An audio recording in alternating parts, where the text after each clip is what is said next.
राज ठाकरे मोठ्या मनाचे नेते आहेत. स्वीकृत नगरसेवकांसंदर्भात भविष्यात निर्णय होणार. संजय राऊतांची प्रतिक्रिया. राज ठाकरे हे मोठ्या मनाचे नेते आहेत. मी इकडे जाताना पाहतो ते लहान सहान गोष्टीसाठी कुडत बसणारं नेतृत्व नाही. विषय राहिला एक स्वीकृत सदस्याचा. मला वाटतं भविष्यामध्ये उद्धवजींकडून त्यातूनही मार्ग निघेल. लाडकी बहीण योजना बंद होणार नाही. पात्र लाडक्या बहिणींना लाभापासून कुणीही वंचित ठेवू शकणार नाही.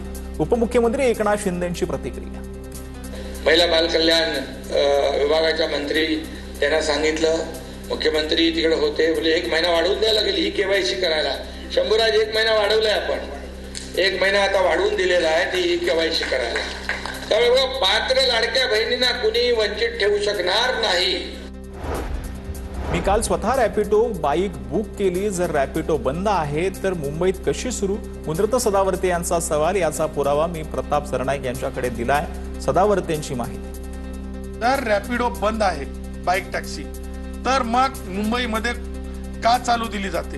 म्हणून सन्माननीय मंत्री प्रताप सरनाईकांना मला म्हणायचं आहे की अधिकाऱ्यांना तातडीने सांगून या कंपनीच्या बाबतीमध्ये जर परवानगी नाहीये, तुम्ही स्वतः सांगता, तर तातडीने कारवाई झाली पाहिजे अशी आम्ही मागणी करतो.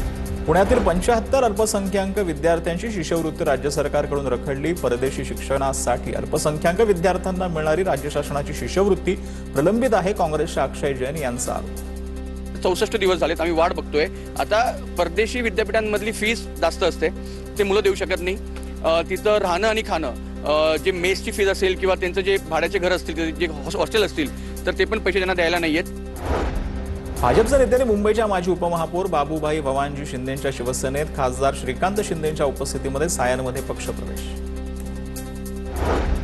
जळगावच्या सराफा बाजारात सोनं आणि चांदीच्या दरात वाढ झाली आहे. सोनं आणि चांदीच्या दरात 1000ची वाढ झाली आहे. सोनं 1,53,470 रुपयांवर, तर चांदी 2,44,110 रुपयांवर पोहोचली.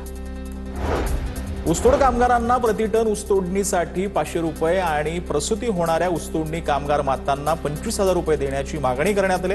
मागणीसाठी बीड जिल्हाधिकारी कार्यालयासमोर कामगारांचं आमरण उपोषण पाहायला मिळालं. वंचित बहुजन आघाडीचे पालघर जिल्हाधिकारी कार्यालयासमोर आंदोलन पाहायला मिळालं. वंचितकडून गॅस टंचाईबाबतचं निवेदन प्रशासनाला देण्यात आलं. यवतमाळमध्ये वंचित बहुजन आघाडीकडून झुणका भाकर आंदोलन करत गॅस टंचाईबाबत संताप व्यक्त करण्यात आला. चुलीवर झुणका भाकर तयार करत सरकारविरोधात निषेध व्यक्त करण्यात आला. लासलगाव बाजार समितीमध्ये मेथीला मातीमोल दर आलाय. मेथीच्या जोडीला फक्त 1 ते 5 रुपये भाव आहे. संतप्त शेतकऱ्यांनी 400 पोटी मेथी जनावरांपुढे टाकलेली आहे. भाजीपाला उत्पादक शेतकऱ्यांच्या अडचणीत वाढ झाली. वाशिमच्या सुरकंडीमध्ये पाण्याच्या शोधात 4 नीलगाई विहिरीत पडल्या. वाशिम वन विभागाकडून नीलगाईंचे यशस्वी रेस्क्यू करण्यात आले. नांदेडमध्ये सोनू कल्याणकरची हत्या प्रेम प्रकरणातून सोनूच्या वडिलांच्या तक्रारीवरून 6 जणांवर गुन्हा दाखल. प्रियसीच्या भावानं जेलमधून बदला घेतल्याचा आरोप.